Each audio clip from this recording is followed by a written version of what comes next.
Querido Pai no céu, estamos aqui desfrutando um campal lindo, num lugar muito bonito, desfrutando da natureza, circunstâncias muito boas para estudar, encontrar-nos em meio de irmãos e amigos que aceitaram, que estudam essa mensagem.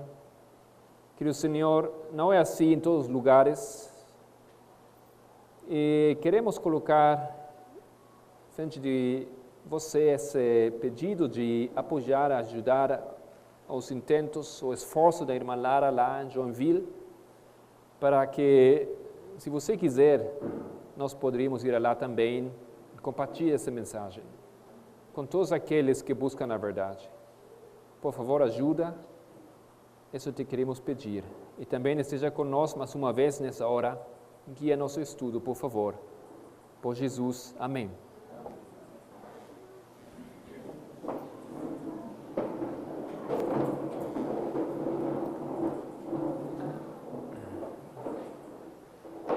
Antes de continuar, umas breves palavras. Essa mensagem é um desafio para nós, ou fazer um campal como esse, ou palestrar ou falar um campal como esse, é um desafio para nós, os palestrantes, porque tem grupos muito diversos aqui, todos numa sala. Tem alguns que conhecem essa mensagem. Quantos anos, mais ou menos? 5 anos? Tem alguns que ainda mais conhecem. Ainda mais isso. Antes de começar a pregar a mensagem nas áreas do Espírito Santo, já estivemos em outros lugares. E alguns já têm estudado por si mesmos. Então, mais ou menos ao redor disso. Tem alguns irmãos que já estão vários anos aqui nessa mensagem. Alguns tem uns poucos anos, e alguns não estão nessa mensagem. Somente vêm para ouvir, para estudar. É difícil para mim, para cada um de nós, de conduzir um estudo, porque quase sempre você precisa compreender muitas coisas. E não poderemos começar sempre de novo, porque alguns que já têm estudado isso já sabem. Esse mesmo estudo que estamos fazendo aqui nessa hora, vários de vocês já fizeram. Então, eu quero só dirigir umas palavras breves para aqueles que são totalmente novos nessa mensagem, ou novos aqui, talvez ainda não estão nem na mensagem, somente estão ouvindo, participando, ou com simpatia, ou com interesse. Então, quando eu ouvi essa mensagem pela primeira vez na minha vida, isso foi no ano 2005, eu morava na Alemanha, no norte da Alemanha. Um amigo meu, um argentino, ele foi convidado por outro amigo meu à Suíça a ouvir umas palestras do irmão Pippenger sobre profecia em Suíça. Então lá, nesse lugar, ele foi, uma fase difícil da sua vida, e ele voltou completamente diferente. Ele gostou muito da mensagem. Ele falou para mim: Marco, você precisa ir e ouvir esse homem. Você precisa ir. Eu já estive convidado também para ir para a Suíça, mas eu não tinha interesse. Foi um adventista comum, não tinha interesse em nem participar em nenhum tipo de campais. Aqui em Brasil acho que é mais comum participar em campais, diferentes tipos de campais. Não é uma coisa que os jovens fazem muito. Então eu não queria participar. Mas aconteceu que aquele irmão Pippenger, aquele que começou o nosso movimento, em 1989, ele vem muito perto de onde eu morava, no norte da Alemanha. Muito perto. Ele foi para fazer um campal de uma semana. Isso, acima foi em um lugar de amigos da minha família, na casa deles. Tem um terreno bastante grande, eles fizeram um espaço para ele apresentar lá. Isso significava que eu, nesse momento, não tinha como não ir. Primeiro, era perto. Segundo, era amigo de nossa família, então eu tinha que ir.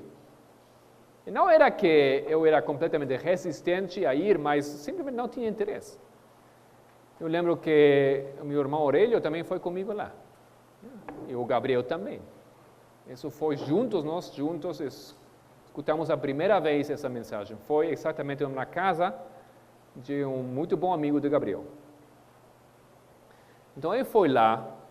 Eu tenho uma história de ter estudado teologia na Argentina, onde eu conhecia Gustavo. Somos amigos desse tempo. Se eu lembro bem, como ele sempre fala, foi a primeira pessoa que ele conheceu lá. E acho que a irmã Machado chegou lá também. Ele levou a seu filho lá.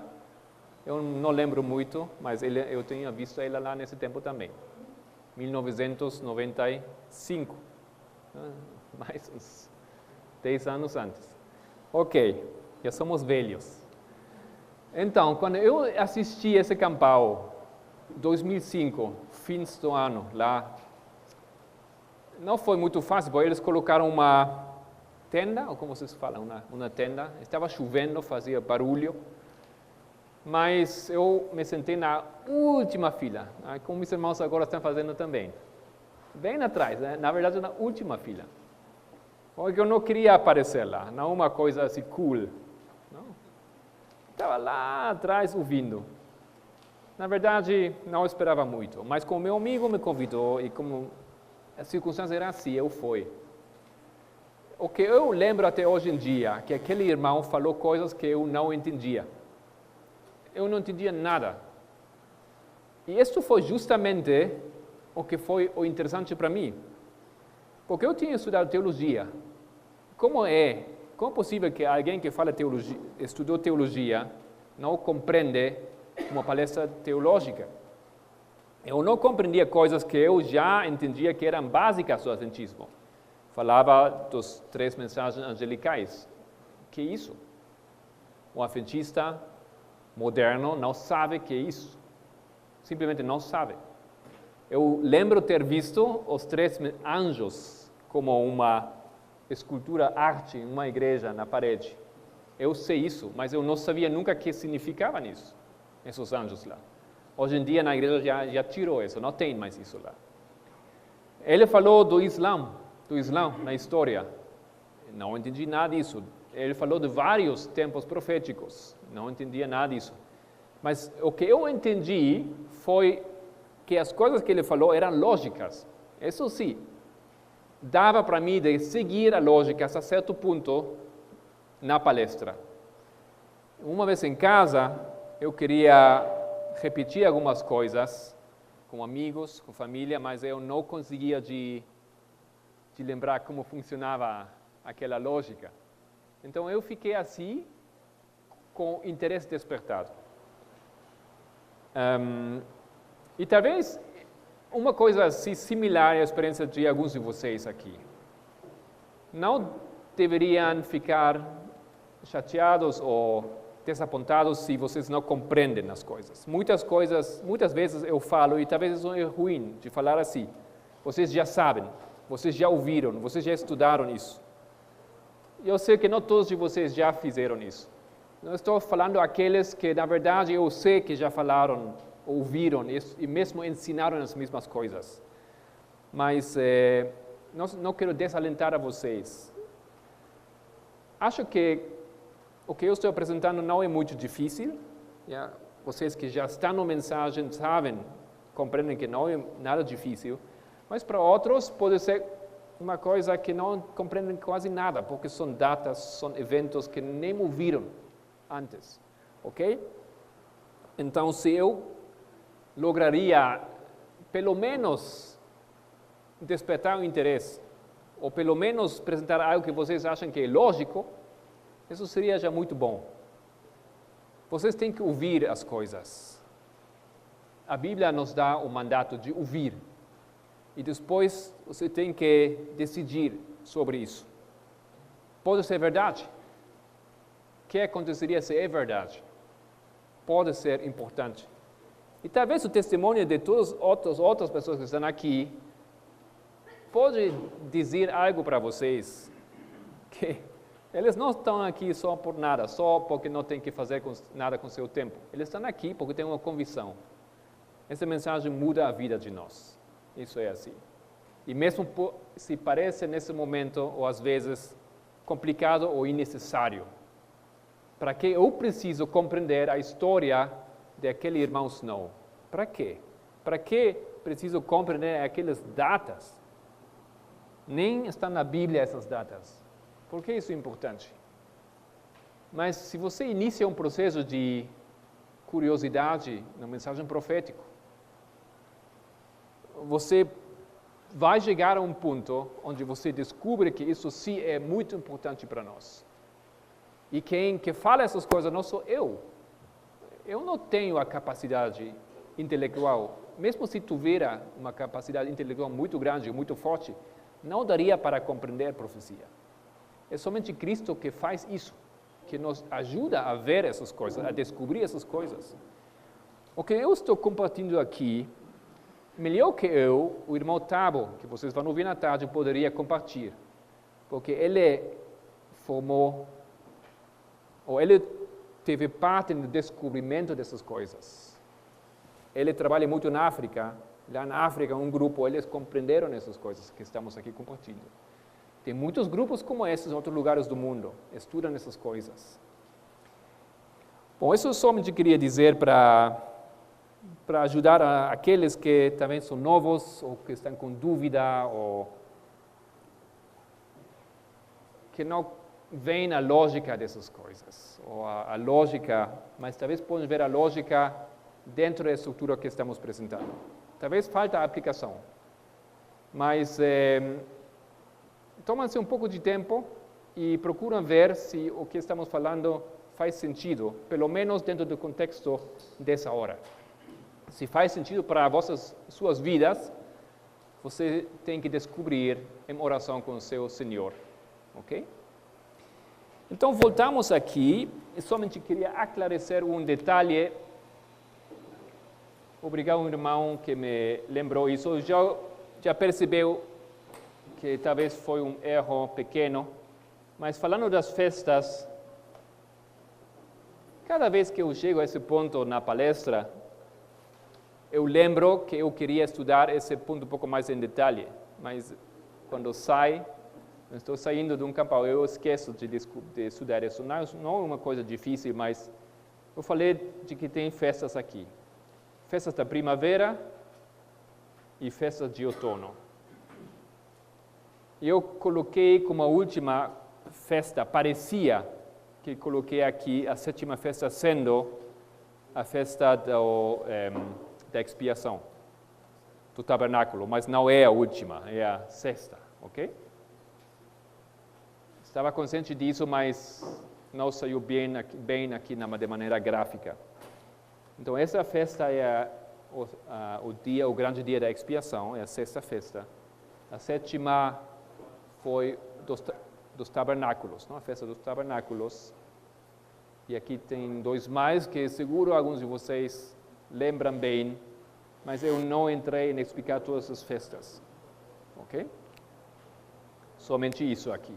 Então, o que é o 22 de outubro, 44, colocamos como a sexta festa, e depois tem aí na outra festa.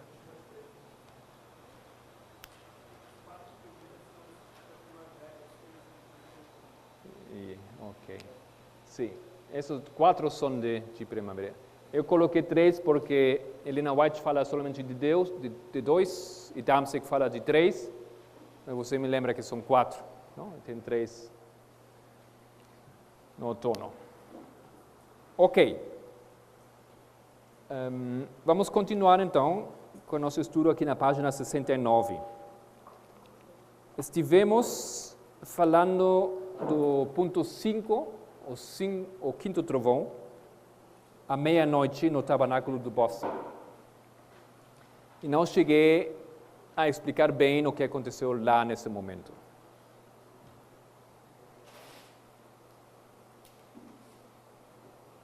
Somente o que mostramos que no movimento millerista, o primeiro desaponto foi aqui, O segundo desapontamento foi aqui no 22 de outubro, e na metade, entre aqueles dois eventos, o Samuel Snow foi convidado de fazer uma palestra no Tabernáculo de Boston. O Tabernáculo de Boston foi a mais grande sala que foi desse movimento millerita. Hoje em dia não existe mais isso. Queimou o edifício. Mas ele foi convidado a falar lá porque ele estava perto e convidaram ele para apresentar. E ele apresentou aquela mensagem, que Cristo iria vir aqui e não poderia ter vindo aqui. Essa foi a mensagem dele. A mesma mensagem que ele iria dar pouco tempo depois. Como colocamos também, o 15 de agosto, o clamor da meia-noite. Eu coloquei aqui clamor da meia-noite porque é a mesma mensagem, como aqui. Ele falou a mesma coisa cá como ele falou aqui. Uma duplicação da mensagem. Alguns de vocês sabem que a duplicação é um símbolo deste período aqui. Temos muitas vezes na Bíblia duplicação de números, de palavras, de eventos que profeticamente podemos colocar ou compreender que acontecem nesse período, ou que são tipos desse período. Aqui temos uma duplicação, clamor da meia-noite, clamor da meia-noite. Mas para distinguir, nós chamamos isso meia-noite só. Isso é a verdadeira meia-noite, é no ponto meio entre essa fase que é a noite. E esse evento chamamos o clamor da meia-noite. O que ele pregou aqui foi que Cristo vai vir aqui, nesse ponto. Eu compreendo que nesse momento ele já tinha a lógica para compreender que Cristo iria vir 22 de outubro, mas eu acho que ele não falou a data ainda. Não sei se alguém me quer corrigir aqui nesse ponto. Eu compreendo que aqui ele não falou a data. Ele falou outono. Mas a lógica dele, nesse momento, era tão precisa que ele já poderia ter falado a data, mas ele não falou a data, somente falou outono. Mas em algum momento antes disso, eles falaram a data. Não? Sabiam a data. Ok, isso aconteceu aqui. Simplesmente ele deu uma mensagem e ninguém compreendeu, ou ninguém foi despertado por essa mensagem. Somente a audiência participou, gostou, saiu, voltou a casa e nada mudou no movimento millerita. Ele pregou uma mensagem explicando por que aconteceu o primeiro desaponto e por que Cristo iria vir no futuro, próximo. Mas não impactou na vida deles. Eles como estavam adormecidos. Ok? Aqui temos a explicação de Josué Bates, no seguinte artigo que temos aqui na página 69. Mas à meia-noite. Vamos ler isso. Na biografia de Josué Bates, ele fala desse tempo. Mas à meia-noite ouviu-se um clamor. Aí vem o esposo, sai-lhe ao encontro. Então todas aquelas virgens se levantaram e prepararam as suas lâmpadas. Já mostramos que o tempo de descanso para o noivo, pelos períodos proféticos, era de 6 meses, começando no dia 19 de abril até 22 de outubro, 44. Somente uma pequena pausa, um parênteses, ele fala 19. Por que eu estou dizendo 18? É simplesmente por procurar de traduzir o tempo judaico a nosso tempo. Nosso dia começa quando? Que hora? Não, nosso dia aqui, nosso calendário. Não? Meia-noite, 0 horas. Mas o calendário judeu não, posto sol. Então, nosso calendário é 18, para eles é 18, 19. Nosso dia é somente, ou seja, o que é nosso dia para eles é outro tempo, outro período. Então, para ser preciso, nosso calendário seria 18 à tarde do dia 18, entrando ao dia 19 em nosso calendário. Para os judeus, simplesmente o calendário é dia 18. Ok? Por isso, 18, 19. Se você quer ver o começo do dia no 18, está bem. Se você quer falar do 19, também não está errado. Isso que está fazendo o Bates, ele fala do 19. É somente por esse assunto, porque não somente aqui, todas as datas, que também deveria escrever 22, 23, 18, 19, etc. Ok. Começando no dia 19 de abril até o 22 de outubro de 44, a meia-noite desse tempo sóbrio e estúpido seria de cerca de 20 de julho. Como parece aqui, o Bates não é muito preciso, não? Ele fala de cerca, ele estava bastante cerca, porque foi no 21 de julho.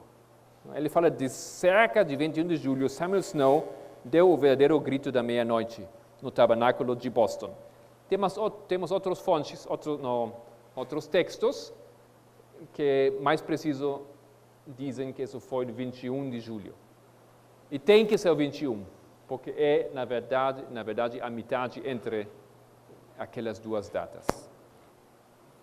Cerca de 20 de julho, Samuel Snow deu o verdadeiro grito da meia-noite no tabernáculo de Boston, desse tempo, e foi recebido pelas virgens em uma luz diferente do que era antes. Diz que estava tentando fazer as pessoas acreditarem nisso antes, mas sem efeito, porque geralmente se acreditava, como nos ensinaram a partir de 1840, que o clamor da meia-noite abraçou todo o assunto, mesmo começando de volta a Revolução Francesa. Alguns acreditaram que tinha começado no dia de apóstolo, mas agora começou a se mover com rápido progresso. Deus estava dando a luz pelo seu Espírito.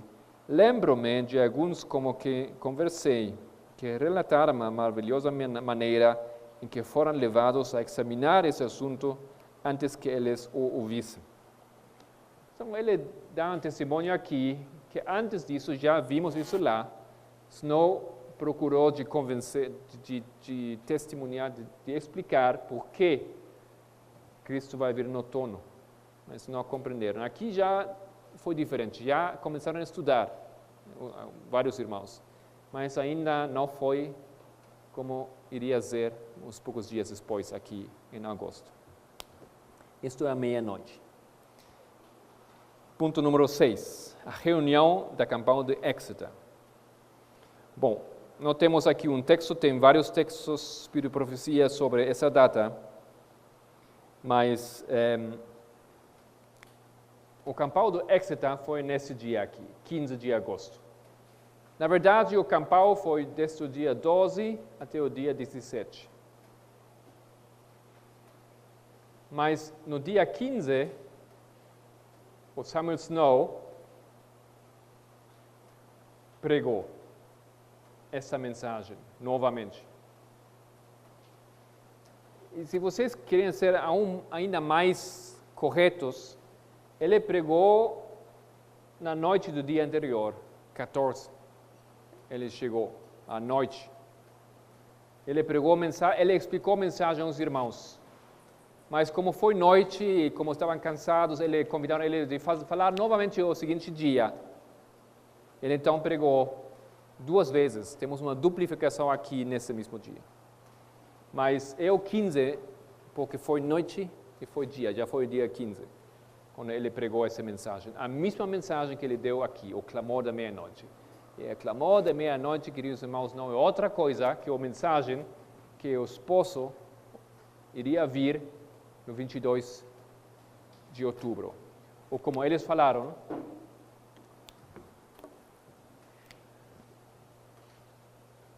o 10º dia do 7º mês.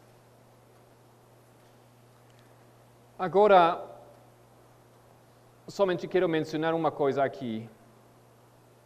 Esse foi o 10º dia do 7º mês no calendário hebreu. Poucos anos atrás, descobrimos que este aqui foi o primeiro dia do 5º mês no calendário hebreu. E este aqui foi o 5º dia do 4º mês no calendário hebreu. E isto, o primeiro dia do primeiro mês do calendário hebreu. E você encontra essas datas, exceto essa data, você encontra no Esdras, capítulo 7, versículo 9. Querendo dizer que toda essa história, queridos irmãos, aqui, especialmente para aqueles que isso é novo, essas datas exatas desses eventos, precisamente já foram dadas no tempo de Esdras. Os profetas do Antigo Testamento, sem compreender o que iria acontecer, deram os dias, dando aquelas datas para nós. Ou seja, nós podemos achar a história milerita ao dia, perfeitamente ao dia no Antigo Testamento. Não estou provando isso aqui, não estamos dando provas, mas esses eventos, queridos irmãos, não são eventos que eu acho sejam importantes. São eventos que a Bíblia destaca na profecia, no livro de Esdras, no livro de Ezequiel, outros livros. Aqui, lá, a Bíblia dá as datas. Seria outro estudo para defender isso.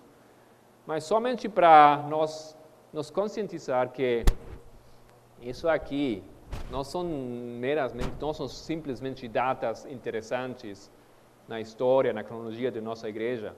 São datas que foram predeterminadas desde muito tempo atrás, centos de anos atrás. Ok. Voltamos aqui à pregação de meia-noite. Último texto, na página 69. O grande desapontamento. Isso já acho que é bem compreendido. O terceiro anjo chegou com a abertura do templo no céu no 22 de outubro. Quando o templo no céu foi aberto e o povo de Deus contemplou a sua lei. Não precisamos explicar muito aqui.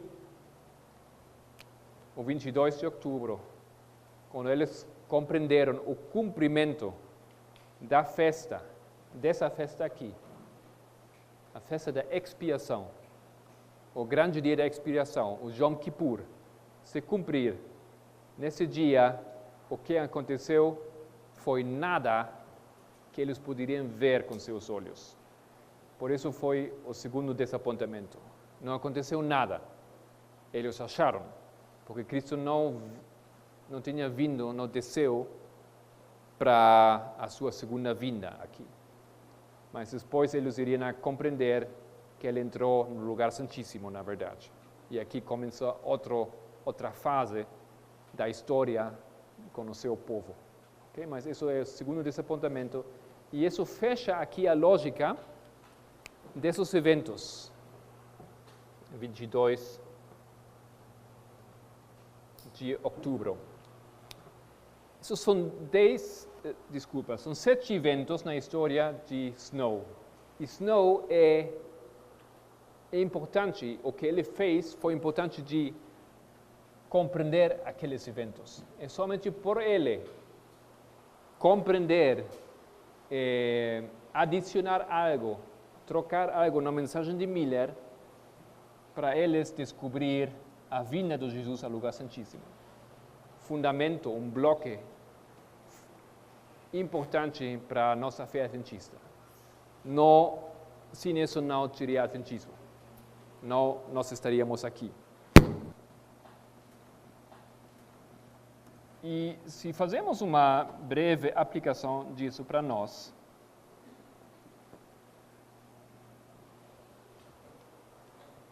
talvez ajuda para dar um pouco a ideia do significado disso. Os 7 trovões são 7 eventos. Como ela falou, na primeira página da nossa apostila, a luz especial dada a João que foi expressa nos Sete Trovões é uma delineação de eventos que transpiram sobre as mensagens do primeiro e segundo anjo.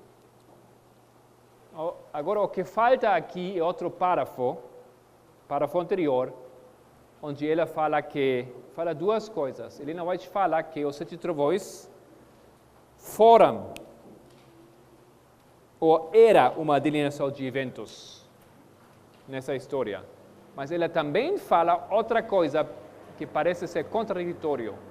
Ela fala que são futuro ainda, que acontecerão ainda. Ela não está dizendo outra coisa que os Sete Trovões tiveram seu cumprimento na história milerita e eles vão ter um novo cumprimento igual nossa história, a última linha profética. Então, eu já coloquei aqui o tempo do fim. O tempo do fim é nossa geração, 1989. Isso tem que ver com a compreensão do Daniel 11, 40 a 45.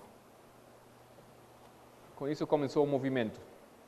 Nós podemos marcar esse ano com um estudo Daniel 11, 40 a 45.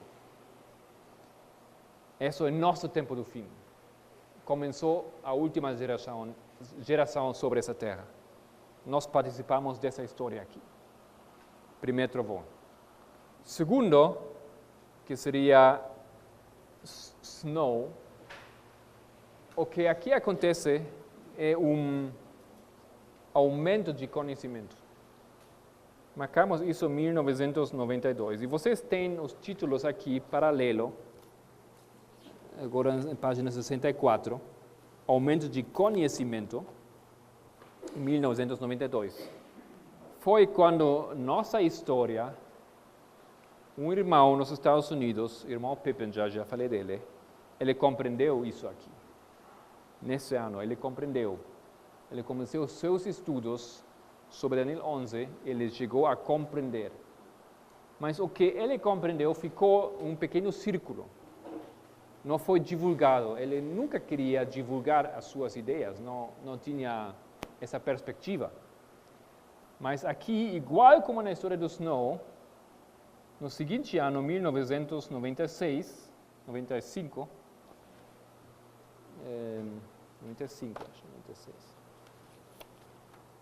96. Uma revista com o nome Tempo do Fim, que vocês também têm aqui em português, essa revista foi publicada. Ou seja, igual como na história do Snow, a mensagem aqui foi elaborado, mas em privado, e logo foi publicado, foi feito público. 96. Por isso, nós marcamos isso como o terceiro passo, igual como nossa história. O seguinte evento, marcamos 2001, paralela ao desapontamento.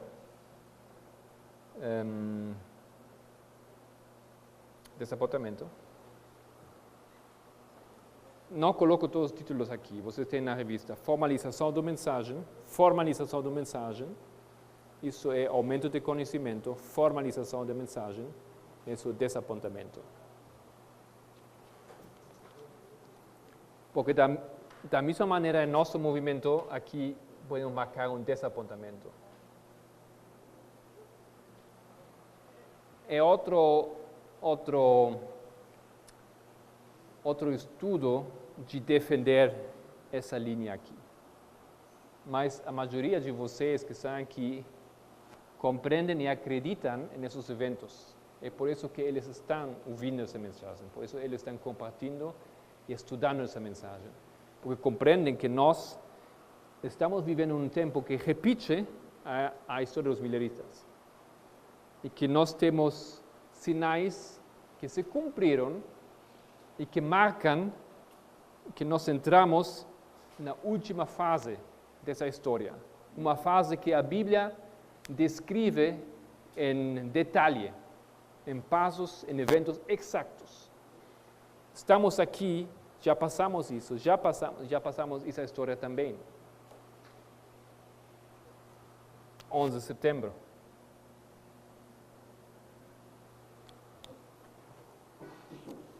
Seguinte evento, a pregação desta meia-noite. Já colocamos isso aqui. Então, o que quer dizer isso? Quer dizer isso que nós esperamos que em nosso movimento se vai dar uma predicação antes da meia-noite, por isso o nome. Ou seja, nós vamos fazer, ou estamos fazendo, uma predição de acontecimentos no futuro. Eu não estou dizendo que vamos dar uma data de um evento, não, nada disso. Mas de eventos, o que vai acontecer, quando, o que vai acontecer na meia-noite. Porque isto aqui chamamos meia-noite. Essa meia-noite em Boston, na metade entre esses dois eventos.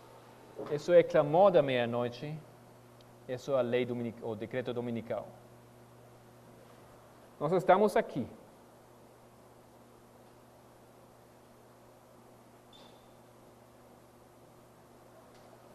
Aí estamos ainda, antes da meia-noite. Estamos nesse tempo onde acontece uma pregação antes da meia-noite. E vocês podem tomar isso literal. Acreditamos que vamos fazer uma predição, predizer eventos. Mais tarde, nessa série de estudos, eu quero demonstrar que vocês podem compreender isso como um ponto, mas também como um período. Compreendo eu que a predição já começou, já estamos dentro desse tempo. Se vocês vejam isso como um período, eu acho que já estamos nesse tempo. Já estamos fazendo predições de eventos que vão acontecer aqui. No ano passado, alguns de vocês lembram, quando fizemos nosso campal anual em Venda Nova, fizemos lá. Então, falamos disso. E foi uma mensagem sobre Daniel 11, mas essa vez não foi sobre Daniel 11, 45, mas Daniel 11, 1, basicamente até 39. Esses versículos nós achamos simples ou bem compreendidos já na história dos mileristas, inclusive antes disso. Mas agora, desde 2016, se abriu esse livro novamente para nós e compreendemos coisas muito mais em detalhe, eventos que não temos visto ainda nos primeiros 39 versículos, falando desse presidente último nos Estados Unidos, falando das coisas que vão acontecer meia-noite. Ok? Vocês lembram talvez a batalha de Ráfia, a batalha de Panion, a guerra entre Rússia e os Estados Unidos, essas coisas.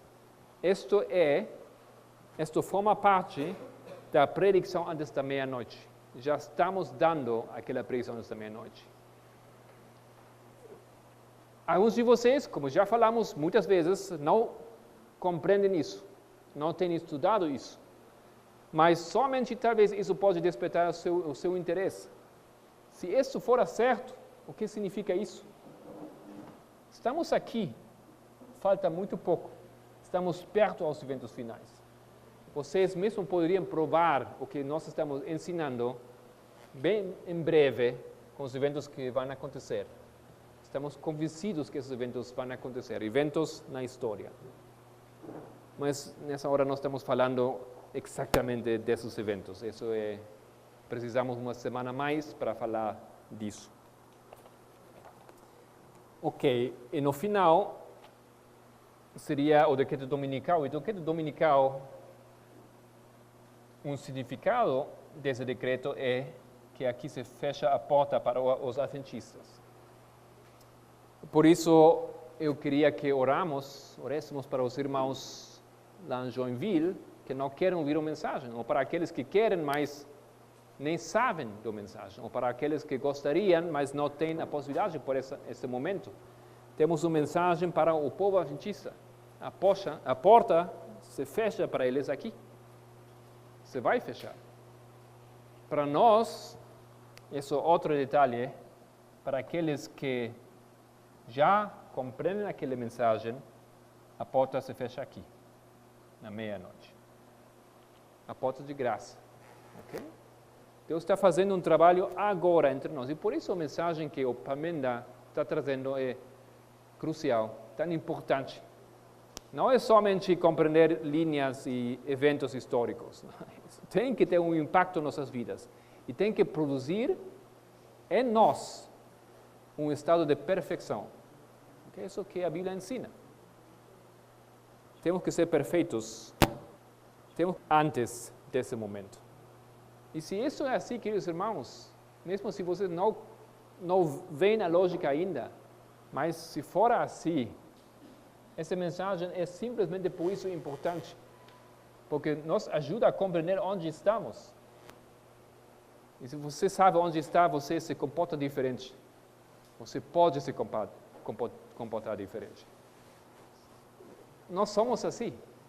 Se eu sei que a prova final na universidade vai ser 1 ano, eu vou começar a estudar devagar agora. Mas se eu sei que a prova final é 1 semana, ou amanhã, então eu começo a estudar com tudo. Todo dia, toda noite estou estudando para me preparar para esse evento. O povo adventista acha que a prova final é 1 ano. Como o presidente falou da nossa igreja, a igreja dominical pode vir em 20 anos, 30 anos, não sabemos. Ou mais ainda, 50 anos. Não temos na igreja adventista uma mensagem específica. Nem acreditamos que aqui a porta se fecha. Então, por isso, o adventista tem tempo. Tem todo o tempo da vida para fazer as coisas que ele sabe que deveria fazer. Mas se você vê que, na verdade, estamos aqui, aos últimos minutos, antes da porta se fechar, então, deveria se mudar o nosso comportamento. Isso tem implicações. Ok? E essas implicações são muito positivas para o que nos gosta saber quanto tempo temos. Não nos gosta ficar em escuridão acerca disso. Mesmo se isso não é uma mensagem fácil ou bonito. Ok? Então vamos fazer agora o seguinte passo. Temos uns 15 minutos mais ou menos. Na página 71. Isso simplesmente foi a introdução a esse tema. De onde nós pegamos aquela lógica, ou aqueles términos. Página 71. Tem muito mais que dizer sobre esse tema, e acho que essa semana não vai ser suficiente bastante para apresentar toda a lógica da predicação. Mas a predicação dessa meia-noite tem uma estrutura. Essa estrutura vemos em vários diferentes eventos da história bíblica. Não parece, no primeiro momento, ter nada a ver a história que eu vou começar a estudar com vocês agora com isso aqui. Mas acho que dentro de pouco vamos ver a paralela. Isso é a história de Cristo. Cristo trabalhou quantos anos na Terra? 30 anos. Não? O seu ministério na Terra foi 30 anos.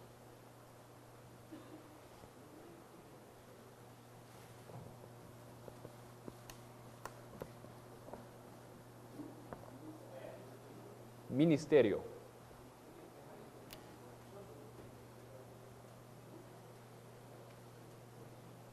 Ele nasceu ano 4 antes de Cristo. Desculpa, você tem razão, não? Queria dizer outra coisa. O ministério foi 3 anos e meio. Desculpa. E ele tinha um tempo de preparação, isso eu queria dizer, desculpa, de 30 anos. Ok? Aqui temos. Porque no ano 27, somente aqui, ele começou a pregar, isso eu queria dizer. Falei errado. Então, no ano 4 antes de Cristo, nasceu Cristo. 30 anos depois, tempo de preparação, ele começou seu ministério no ano 27. que vocês sabem que isso são 30 anos.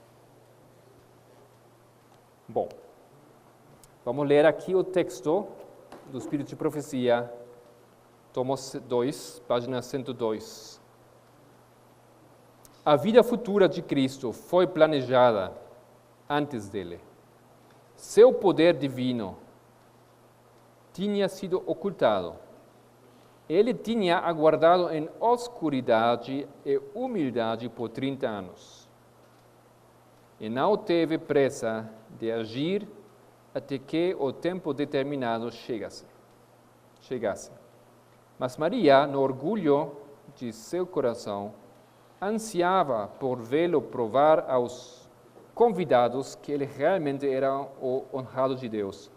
Parecia a ela uma oportunidade favorável para convencer as pessoas presentes de seu divino poder através de um milagre perante seus olhos, que o colocaria na posição que ele deveria ocupar diante dos judeus.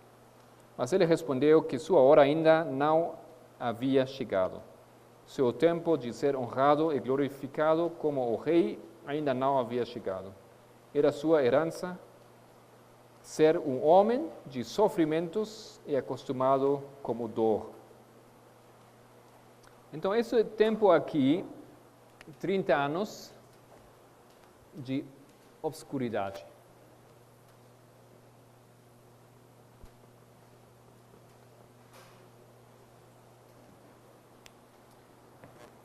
Seguinte texto. Manuscript Releases, tomo 4, 235. Jesus tinha 30 anos antes de entrar em seu ministério público. O período de sua infância e juventude foi de uma obscuridade comparativa, mas de maior importância. Ele estava nessa obscuridade sentado aos alicerces de uma boa constituição e mente vigorosa. Ele cresceu e cresceu forte em espírito. Não é como um homem curvado sob a pressão da idade que Jesus nos é revelado atravessando as colinas de Judeia. Ele estava na força de sua masculinidade. Jesus já estava em idade, exatamente onde você está agora. Suas circunstâncias, suas cogitações neste período de sua vida, Jesus teve. Ele não pode ignorá-lo neste período crítico. Ele vê seus perigos, está falando a um irmão, ok? Ele está familiarizado com suas tentações, ele convida você a seguir o exemplo dele. Ok, então, o que eu quero demonstrar agora é que esse período é um período que marca o tempo desse 9/11, 11 de setembro, até meia-noite. E que aqui, antes de chegar à meia-noite, vamos a descobrir um evento nessa linha que podemos compreender como uma predição antes da meia-noite. Para isso, quero convidá-los a abrir as suas Bíblias no livro de Mateus, capítulo 3. São Mateus 3. Os primeiros versículos de 1 a 12.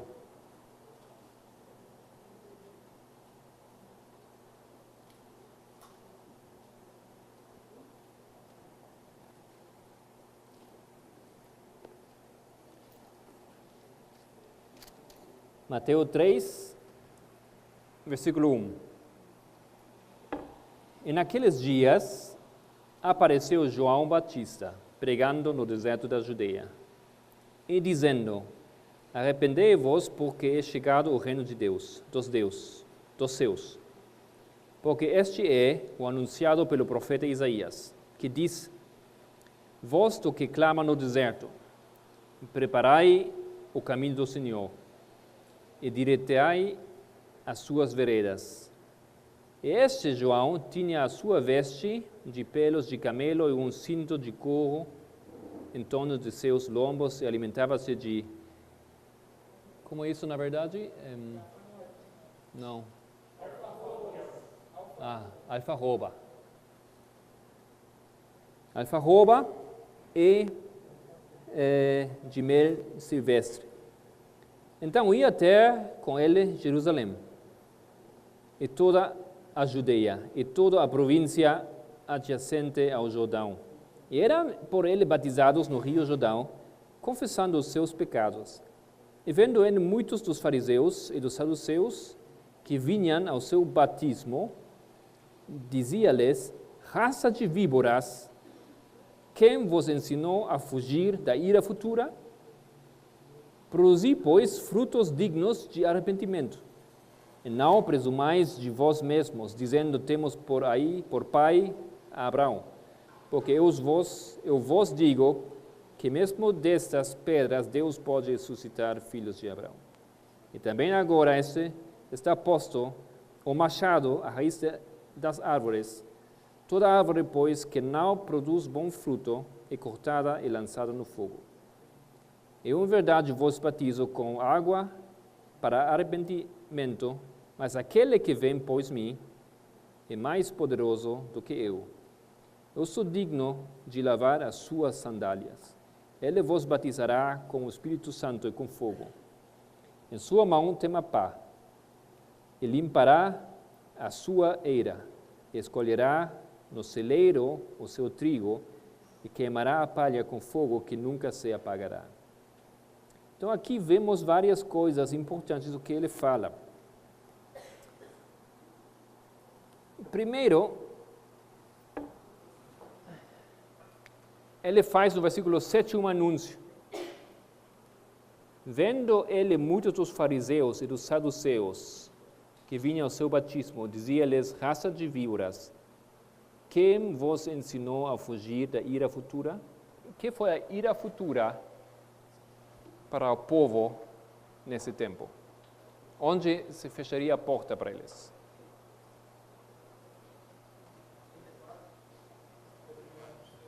Desculpa, somente para mencionar, por que aqui? Não, eu poderia colocar isso aqui.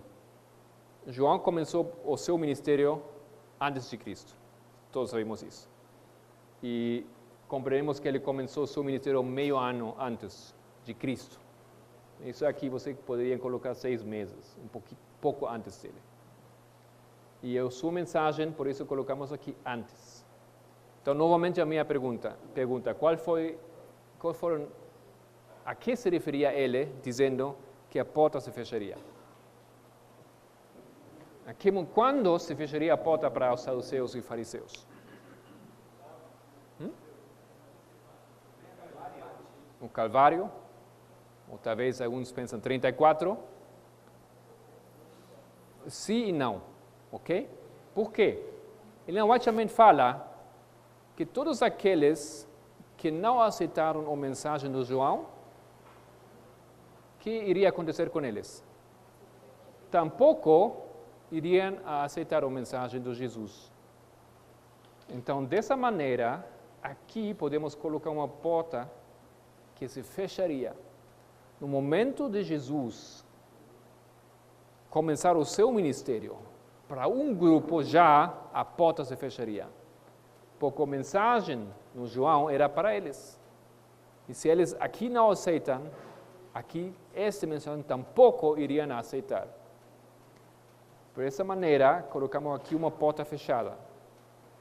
E de outras linhas, compreendemos que a porta se fecha para nós aqui já nessa hora, na meia-noite. Então, essa mensagem dele aqui é uma mensagem na porta fechada. Quem falou para vocês? Como fala ele? Quem vos ensinou a fugir da ira futura? Então, a ira já iria haver sobre eles aqui, ok? Mas essa mensagem é mais diversa. Temos também, como vocês já falaram, outros momentos onde a porta se fecha.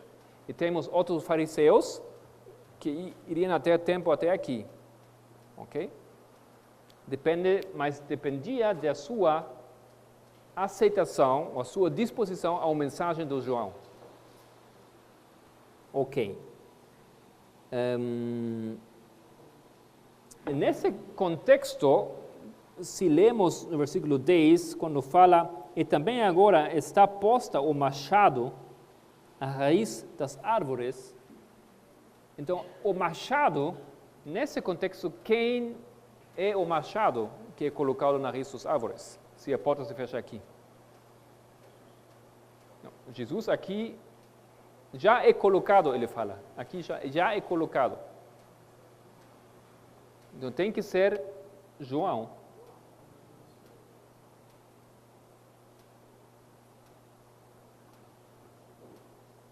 Porque sua mensagem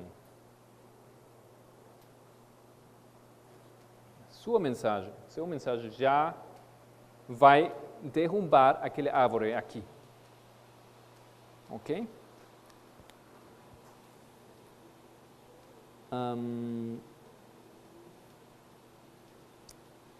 Outra coisa que é interessante para nós aqui nesse estudo, procurando fazer aplicações. A mensagem vai para onde? No versículo 5. Então ia ter ele, com ele, Jerusalém, a toda a Judeia e também a província junto a Jordão. Então aqui temos quantas áreas ou quantos grupos falando nossa mensagem? 3 grupos. Judeia, Jerusalém, Jordão. Ok? Tem 3 grupos. Traduzindo isso para nós, a mensagem que é levada por João Batista em nosso tempo. O João Batista é símbolo de quem? De quem? De Elias, que é símbolo de quem? De nós, que a Bíblia fala de nós como quem? Em Apocalipse 7 e 14. Elias e Moisés, os 144.000.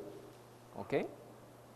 Essa mensagem deles, nessa hora aqui, já chega a 3 áreas. E essas 3 áreas simbolizam algo, simbolizam uma coisa. Mas já temos que acabar, já acabou a hora.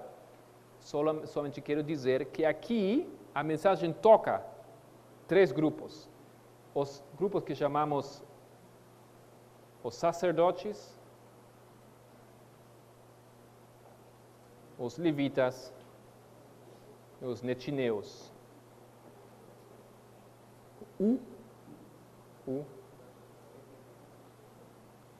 Os trabalhadores da hora 11ª, aqui. Okay. A mensagem já toca. Não estou dizendo que vocês compreendem, ou alguns de vocês já sabem, que esses grupos representam diferentes grupos hoje na Terra, dentro e fora do Adventismo. E esses grupos têm diferentes horas. A porta se fecha para um grupo aqui, a porta se fecha para outros do gueto dominical, a porta se fecha após o gueto dominical para o último grupo. Mas aquela mensagem já chega, aqueles 3 grupos já estão presentes aqui nessa hora. Para alguns é uma mensagem final, para outros é simplesmente a primeira mensagem que eles ouvem.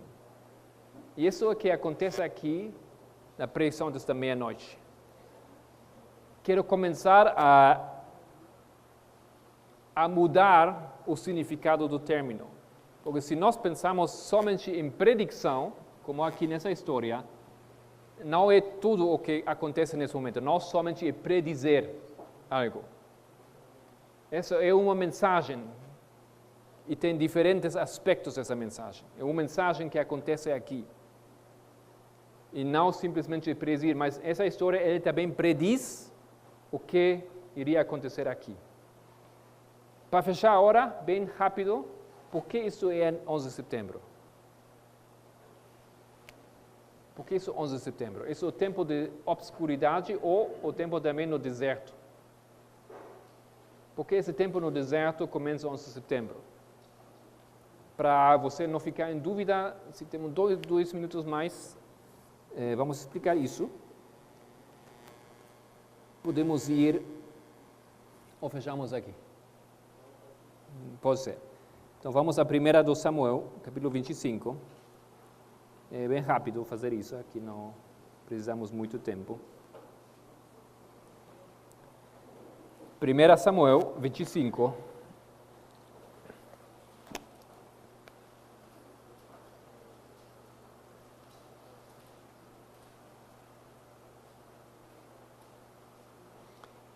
fala assim, versículo 1.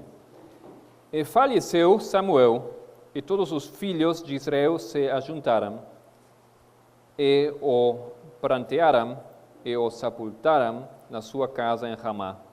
E Davi se levantou e desceu ao deserto de Pará. E havia um homem em Maom, que tinha as suas possessões no Carmelo. Era este homem muito poderoso, e tinha 3.000 ovelhas e 1.000 cabras. Estava tosqueando as suas ovelhas no Carmelo. Bom, simplesmente de aqui, a aplicação profética desse versículo já estamos ensinando uns anos atrás. Isto é 11 de setembro. No momento onde Davi vai lá, ou observa o que acontece lá, é quando eles estão no deserto. Porque aqui fala no deserto do Pará. Um deserto. Então, esse deserto aqui, profeticamente marcamos no 11 de setembro. Por que somente dar 2 eventos aqui? Uma coisa que acontece com Davi é que está fazendo ele? O que fala a Bíblia? E Davi se levantou. Os que não estão acostumados no estudo ou na metodologia dos mileritas, então talvez não compreendam o que quer dizer isso. Mas cada palavra tem o seu significado. As palavras são mais que uma palavra na profecia bíblica. Tem uma parênteses onde você poderia dizer levantar significa isto, é um símbolo do 11 de setembro. Por quê? Poderíamos ir a um texto de Ellen White onde ela fala dos eventos de Nova York, onde os grandes edifícios se cairão. Nesse momento, o que aconteceu? Deus se levantou. Okay? O levantar-se de Deus, e aqui Davi, um símbolo de Cristo, o levantar-se ele no momento é um marcador profético para 11 de setembro. Outra coisa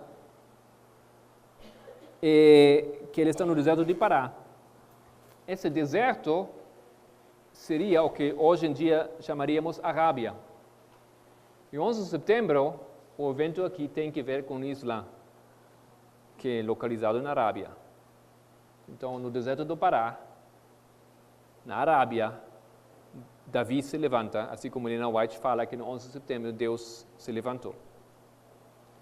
E mais uma coisa, o que eles têm lá?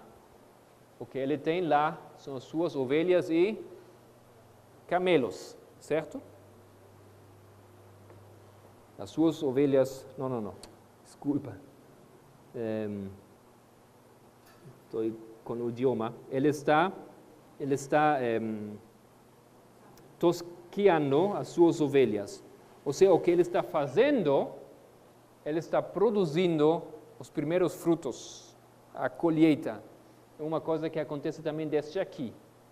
Mas isso aqui somente para aqueles que já ouviram simbologia desse tipo, para poder localizar 11 de setembro aqui como começo dessa fase do deserto. Por isso fazemos aquelas paralelas. Bom, então só isso, com isso vamos a fechar nessa hora. Amanhã, se Deus quiser, vamos continuar, tem mais uns poucas coisas a dizer sobre isso e depois vamos a dar outras paralelas. Vamos orar.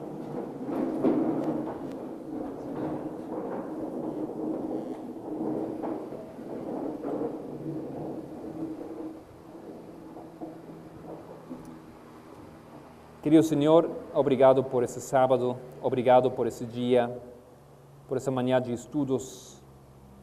Já temos podido estudar bastante e acho que muito mais que normalmente nós investimos em tempo para estudar a Tua Palavra. Te agradecemos por essa oportunidade. Por favor, abençoe-nos também a entrar agora nessa pausa para nos restaurar, refrescar e para voltar logo depois com a mente preparada para os estudos da tarde.